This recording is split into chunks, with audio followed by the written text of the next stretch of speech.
बच्चों। Good morning ma'am. Thank you बाबू। Thank you ma'am.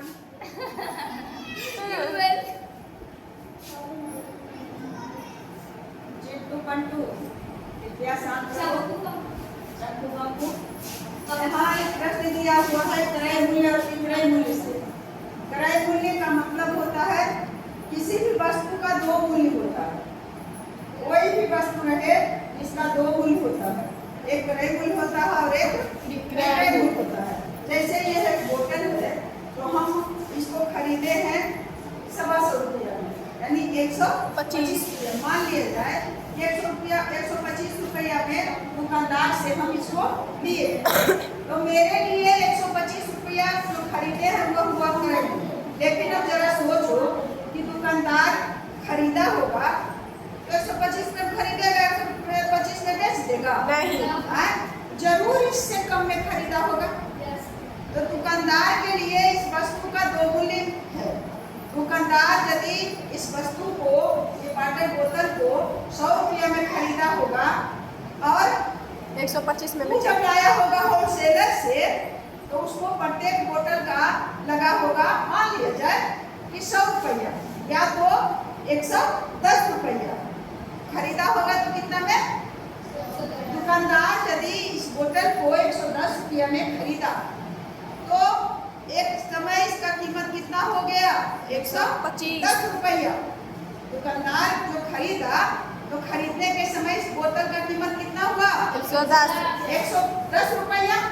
और जब वह अपने दुकान में रखकर और मैं गई खरीदने के लिए और दुकानदार से पूछी मुझे यह बोतल लेना है, तब वह कहा कि 125 रुपया में एक दाम, 125 रुपया है तो लीजिए, अन्यथा नहीं। क्योंकि लाने में उसको भाड़ा भी खर्च हुआ है, लाने में उसको टाइम भी हुआ है और इसी पर उसका रोजी रोजगार है। तो एक बोतल पर उसको कितना? 110 में खरीदा और 125 में बेच दिया। तो प्रत्येक बोतल पर उसको कितना फायदा हो रहा है? 15 रुपये। इस बात को समझ लिया ना? तो दुकानदार के लिए वस्तु का दो मूल्य होता है। दुकानदार के लिए, जो बिजनेस करता है उसके लिए, हम लोग तो सिर्फ खरीदने के लिए गए और खरीद करके लाए, तो दुकानदार का जो विक्रय मूल्य था 110 रुपया, 125 रुपया, वो मेरा क्या हो गया? मेरा क्रय मूल्य नहीं हुआ। दुकानदार का क्रय मूल्य हुआ 110 रुपया और विक्रय मूल्य हुआ 125 रुपया। तुम लोग समझ नहीं रहे हो? दुकानदार ने 110 रुपया में वस्तु को खरीदा और बेच दिया 125 में। तो दुकानदार इस वस्तु का कितना कीमत फेस करना पड़ा उसको, कितना मूल्य?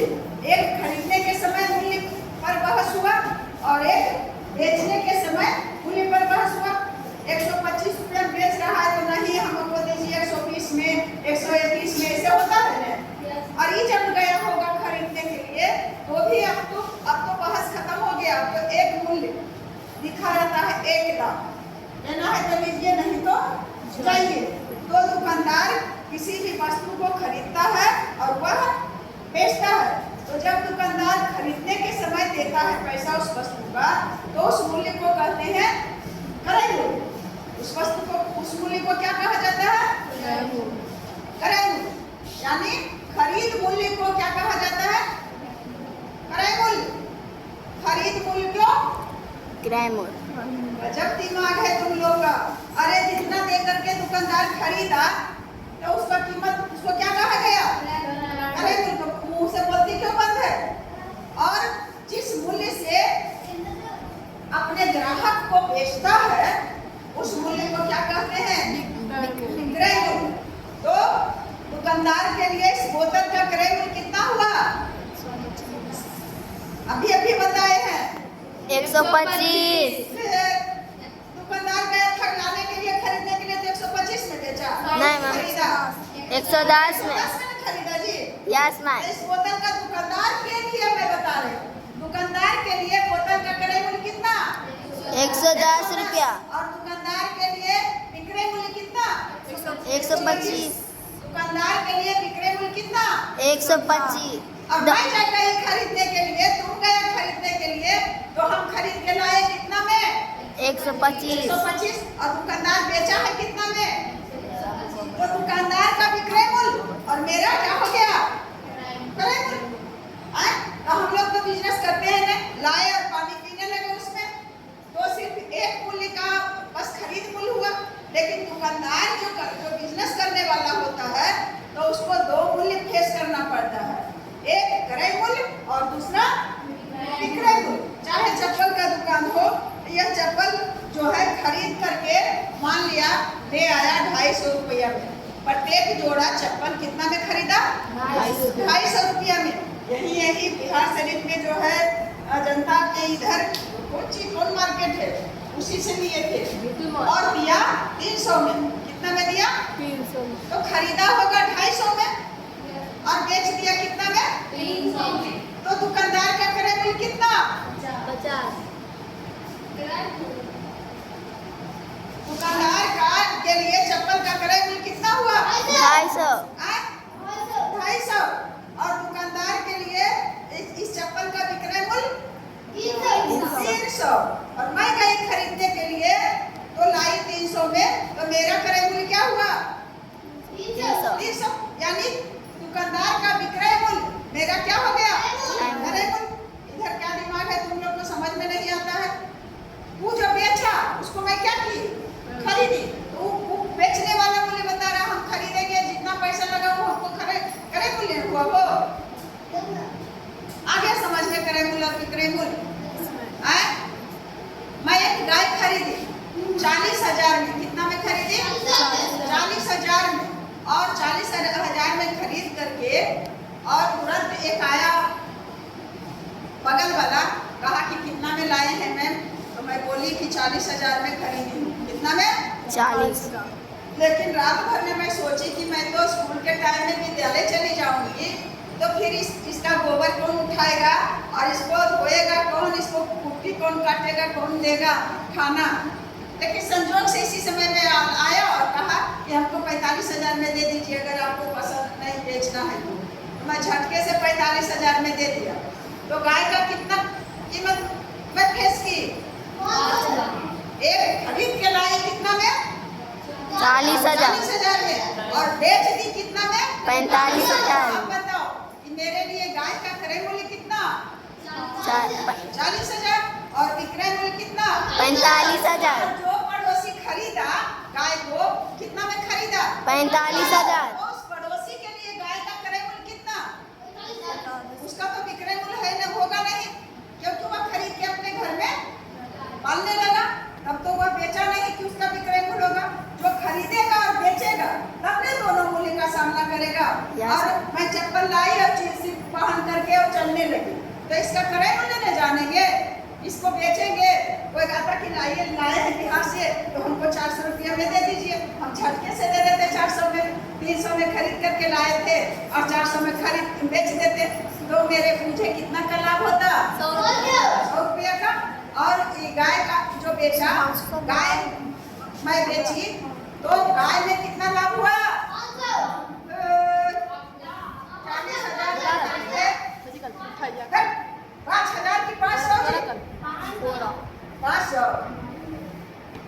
गाय खरीदा 40,000 में और बेचा 45,000 में, तो कितना का फायदा हुआ? 5,000 का फायदा हुआ। तो अब समझ गए होंगे आप लोग कि क्रय मूल्य क्या है और विक्रय मूल्य क्या है। तो बिजनेस में सिर्फ लाभ नहीं होता है, फायदे नहीं होता है, कभी कभी नुकसान भी होता है। ऐसा बात नहीं है, कभी कभी क्या होता है? नुकसान भी होता है। एक जो खरीद बिक्री करने वाला था, लाया एक भैंस और लाया 60,000 में, और सुबह में दूध उसको निकाला तो जितना दूध पर लाया था उसका कम गया दूध, और दूध बहुत कम देने लगा। तब सोचा कि 60,000 रुपये में मैं खरीदा हूँ, अभी तो भैंस मुझे रखने से कोई फायदा नहीं है, तो अब क्या करें, इसको बेच देना चाहिए। फिर दूसरे दिन ये बीबियन में हड्डी लग रहा था, तो उसको लेकर के भैंस को और चला गया बेचने के लिए। सोचा कि हमारा अगर पूंजी लगाया हूँ उससे भी अगर कुछ भी कम मिलेगा तो इसको दे दो, क्योंकि यह बहुत नुकसानदायक है। तो कितना में खरीदा था? 60,000। 60,000। और पूरा कस्टमर आया लेकिन 60,000 उसको कोई नहीं दिया। तो अब 58,000 में एक दुकानदार एक आया ग्राहक और देखा उसका भोली भाली सूरत, तो कहा कि 58,000 में हमें दे दीजिए। तो यह झटके से सोचा कि अब लाए उसको ले जाएंगे, कितना बार लाना पड़ेगा, 2,000 का लॉस तो लॉस, मैं दे देता हूँ। तो 58,000 ने क्या किया? भैंस को बेच दिया। तो भैंस का क्रय मूल्य कितना था? 60,000। और विक्रय मूल्य कितना था? 58,000। 58,000। तो क्रय मूल्य अधिक या विक्रय मूल्य? क्रय मूल्य। अब विक्रय मूल्य क्या हुआ? कम। यस। तो जब क्रय मूल्य कम और विक्रय मूल्य अधिक, जब क्रय मूल्य कम और विक्रय मूल्य अधिक, तो ऐसे परिस्थिति में उसे दुकानदार को या बिजनेस कर्ता को लाभ होगा या हानि? हानि। क्रय मूल्य कम और विक्रय मूल्य ज्यादा, तो लाभ होगा या नुकसान? लाभ होगा। क्रय मूल्य कम और विक्रय मूल्य ज्यादा। हम इस डस्टर को खरीदे हैं 10 रुपया में और बेच दिए 12 रुपया में, तो क्रय मूल्य है 10 रुपया और विक्रय मूल्य है 12 रुपया। क्रय मूल्य कम और विक्रय मूल्य ज्यादा, तो हमें नुकसान है या फायदा? फायदा। तो फायदा मीन्स लाभ। क्रय मूल्य कम और विक्रय मूल्य अधिक, तो दुकानदार को लाभ होगा या हानि? लाभ। क्रय मूल्य कम और विक्रय मूल्य ज्यादा, दुकानदार को लाभ होगा या हानि? लाभ। और यदि क्रय मूल्य जितना है, क्रय मूल्य अधिक हो जाए और विक्रय मूल्य कम हो जाए, क्रय मूल्य अधिक और विक्रय मूल्य कम, उस परिस्थिति में दुकानदार को क्या होता है बच्चे? हानि होती है। जैसे गाय का क्रय मूल्य कितना था? 60,000 रुपया। भैंस का हो कितना में खरीदा था? 60,000। और बेचा कितना में? 58,000। 58,000 में। तो 60,000 अधिक है या 58,000? 60,000। 60,000। तो क्रय मूल्य अधिक है और विक्रय मूल्य क्या है? कम है। तो इस परिस्थिति में जो बेचने के लिए गया है उस आदमी को लाभ हुआ या हानि? हानि हुआ, नुकसान हुआ, लॉस हुआ। कितना का नुकसान हुआ? 2,000 का। तो हम लोग अब लाभ समझ गए, हानि समझ गए, क्रय मूल्य समझ गए और विक्रय मूल्य समझ गए। किस परिस्थिति में लाभ होता है और किस परिस्थिति में हानि होता है। जब क्रय मूल्य से विक्रय मूल्य अधिक होता है तब हम एकदम सीधे जान जाएंगे कि इसमें लाभ होगा, और यदि क्रय मूल्य से विक्रय मूल्य कम होगा तो क्या हो जाएगा? हानि हो जाएगा। यहाँ जो प्रश्न दिया गया है, जितना देर तक हम लेक्चर दिए और आप लोग सुने, तो जब तक हम लोग क्रय मूल्य विक्रय मूल्य लाभ और हानि नहीं समझेंगे तब तक यह जो दिया गया प्रश्न है उसको भी नहीं समझ पाएंगे। यहाँ दिया एक खिलौना कार, एक खिलौना कार नहीं, वो जो चलाता है, जो दौड़ती है रोड पर, वह कार नहीं, खिलौना वाला कार जो या तो रिमोट से चलता है या तो ऐसे कर देते हैं बच्चे खेलते हैं, उस कार का एक खिलौना कार का। कौन कार का? खिलौना कार। खिलौना जो बन करके बेचता है बच्चों को खेलने के लिए, उस कार का विक्रय मूल्य 540। विक्रय मूल्य 540 रुपया था।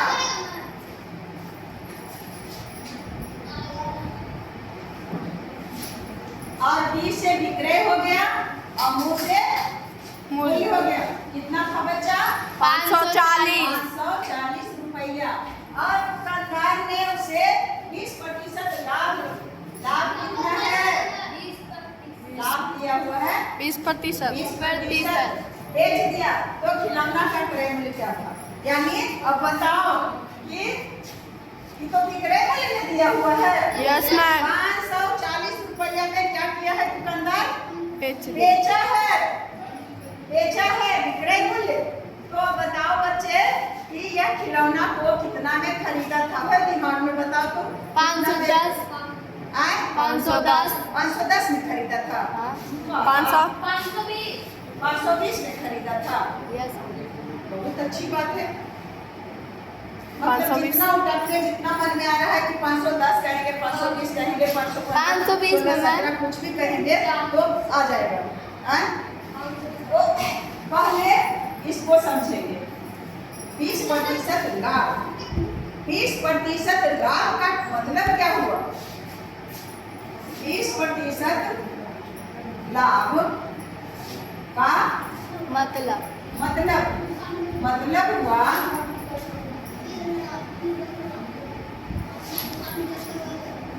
100 रुपया क्रय की गई, और 20 घटा क्रय मूल्य 80 पे घटा हुआ, देंगे। मतलब हुआ क्रय मूल्य 100 रुपया और लाभ 20%। 20% 20% का 20% लाभ का क्या है? 20% चीज है क्या चीज का? लाभ का।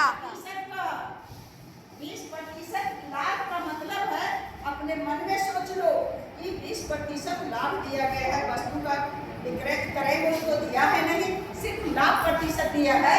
तो वस्तु का क्रय जो बेचा है 100 रुपये, ज्यादा मत बनना तुम, समझा? को करके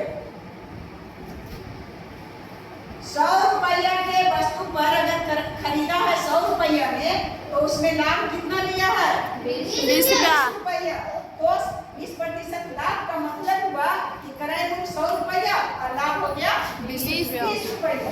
अब देखो, तो उसको छोड़ो, पहले इस 20% का मतलब समझ लेते हैं। अब विक्रय मूल्य बराबर क्या हो जाएगा? 100 रुपया के वस्तु में बेच रहा है 20 रुपया का लाभ लेकर के, तो कितना में बेचेगा? अरे 100 रुपया के वस्तु खरीदे हैं 100 रुपया में, हमरा लेना है कितना? 20 रुपया फायदा, तो कितना में बेचेंगे? 120 120 में, यानी विक्रय मूल्य कितना हो जाएगा? 120 100 जोड़ 20 बराबर 120 रुपया। ये विक्रय मूल्य कितना हो गया? 120 रुपये। अब लिखेंगे कि विक्रय मूल्य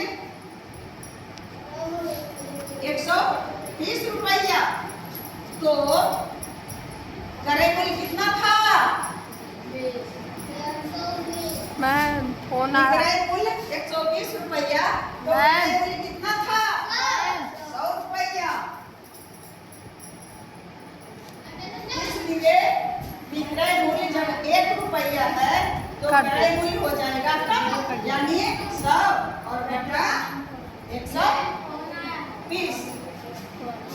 अच्छा, इसलिए जब विक्रय मूल्य कितना दिया हुआ है? 500